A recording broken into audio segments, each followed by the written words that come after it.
حضرات خود ہی اپنی عافیت کا احساس کھو رہے ہیں.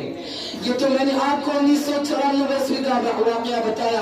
اب آپ لوگوں کو 1999 کا ماہ مئی کا ایک واقعہ بتانے جا رہا ہوں کہ اخبار امر اجالا کے مطابق ڈی آئی جی نے یہ کہا کہ ہندوستان میں جتنے مسلم ادارے ہیں سب کے سب دہشت گردی کے اڈے ہیں اور تمام مسلم اداروں کو پاکستان کی سرکار تنخواہیں دیتی ہے اور وہاں پر بم وغیرہ بھی بنائے جاتے ہیں جس کے ذریعے بچوں کو حکومت کے خلاف تربیت دی جاتی ہے.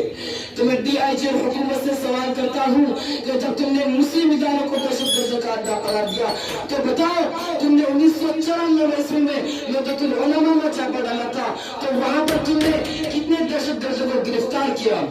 اگر نہیں تو پھر ہم کو بتاؤ کہ گاندھی کا قاتل کون تھا، اندرا کا قاتل کون تھا، راجیہ کا قاتل کون تھا؟ کیا کوئی مسلمان تھا یا کسی ادارے کے اساتذہ تھے اور طلبہ تھے؟